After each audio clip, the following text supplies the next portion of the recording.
एक बार एक शिष्य ने विनम्रतापूर्वक अपने गुरु जी से पूछा, गुरु जी, कुछ लोग कहते हैं कि जीवन एक संघर्ष है, कुछ अन्य कहते हैं कि जीवन एक खेल है और कुछ जीवन को एक उत्सव की संज्ञा देते हैं। इनमें कौन सही है? गुरु जी ने तत्काल बड़े ही धैर्यपूर्वक उत्तर दिया, पुत्र, जिन्हें गुरु नहीं मिला उनके लिए जीवन एक संघर्ष है, जिन्हें गुरु मिल गया उनका जीवन एक खेल है, और जो लोग गुरु द्वारा बताए गए मार्ग पर चलने लगते हैं, मात्र वे ही जीवन को एक उत्सव का नाम देने का साहस जुटा पाते हैं। यह उत्तर सुनने के बाद भी शिष्य पूरी तरह से संतुष्ट न था। गुरुजी को इसका आभास हो गया। वे कहने लगे, लो, तुम्हें इसी संदर्भ में एक कहानी सुनाता हूँ। ध्यान से सुनोगे तो स्वयं ही अपने प्रश्न का उत्तर पा सकोगे। उन्होंने जो कहानी सुनाई वो इस प्रकार थी। एक बार की बात है कि किसी गुरुकुल में 3 शिष्यों ने अपना अध्ययन संपूर्ण करने पर अपने गुरु जी से यह बताने के लिए विनती की कि उन्हें गुरुदक्षिणा में उनसे क्या चाहिए। गुरु जी पहले तो मन मन मुस्कुराए और फिर बड़े स्नेहपूर्वक कहने लगे, मुझे तुमसे गुरुदक्षिणा में एक थैला भर के सूखी पत्तियां चाहिए, ला सकोगे? वे तीनों मन ही मन बहुत प्रसन्न हुए, क्योंकि उन्हें लगा कि वे बड़ी आसानी से अपने गुरु जी की इच्छा पूरी कर सकेंगे। सूखी पत्तियां तो जंगल में सर्वत्र बिखरी ही रहती हैं। वे उत्साहपूर्वक एक ही स्वर में बोले, जी गुरुजी, जैसी आपकी आज्ञा। अब वे तीनों शिष्य चलते चलते एक समीपस्थ जंगल में पहुंच चुके थे, लेकिन ये देखकर कि वहां पर तो सूखी पत्तियां केवल एक मुट्ठी भर ही थी, उनके आश्चर्य का ठिकाना न रहा। वे सोच में पड़ गए कि आखिर जंगल से कौन सूखी पत्तियां उठाकर ले गया होगा। इतने में ही उन्हें दूर से आता हुआ कोई किसान दिखाई दिया। वे उसके पास पहुंचकर उससे विनम्रतापूर्वक याचना करने लगे कि वो उन्हें केवल एक थैला भर सूखी पत्तियां दे दे। अब उस किसान ने उनसे क्षमा याचना करते हुए उन्हें ये बताया कि वो उनकी मदद नहीं कर सकता, क्योंकि उसने सूखी पत्तियों का ईंधन के रूप में पहले ही उपयोग कर लिया था। अब वे तीनों पास में ही बसे एक गांव की ओर इस आशा से बढ़ने लगे थे कि हो सकता है वहां उस गांव में उनकी कोई सहायता कर सके।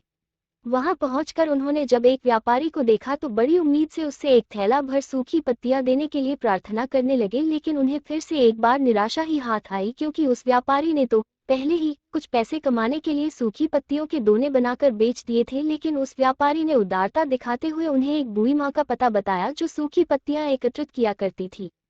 पर भाग्य ने यहाँ पर भी उनका साथ नहीं दिया, क्योंकि वो बूढ़ी माँ तो उन पत्तियों को अलग अलग करके कई प्रकार की औषधियां बनाया करती थी।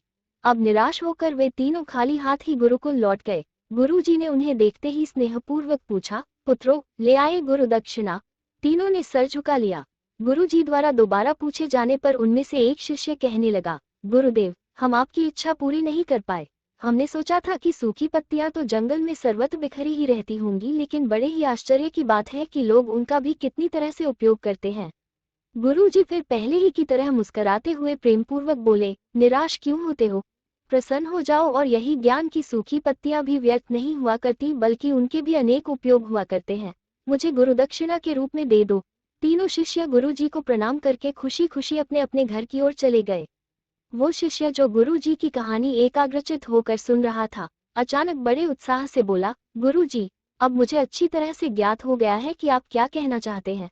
आपका संकेत वस्तुतः ऐसी ओर है न कि जब सर्वत्र सुलभ सूखी पत्तियां भी निरर्थक या बेकार नहीं होती हैं, तो फिर हम कैसे किसी भी वस्तु या व्यक्ति को छोटा और महत्वहीन मानकर उसका तिरस्कार कर सकते हैं।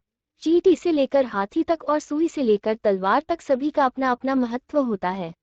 गुरु जी भी तुरंत ही बोले, हाँ पुत्र, मेरे कहने का भी यही तात्पर्य है कि हम जब भी किसी से मिले तो उसे यथायोग्य मान देने का भरसक प्रयास करें, ताकि आपस में स्नेह, सद्भावना, सहानुभूति एवं सहिष्णुता का विस्तार होता रहे और हमारा जीवन संघर्ष के बजाय उत्सव बन सके। दूसरे, यदि जीवन को एक खेल ही माना जाए तो बेहतर यही होगा कि हम निर्विक्षिप, स्वस्थ एवं शांत प्रतियोगिता में ही भाग लें और अपने निष्पादन तथा निर्माण को ऊंचाई के शिखर पर ले जाने का अथक प्रयास करें। अब शिष्य पूरी तरह से संतुष्ट था।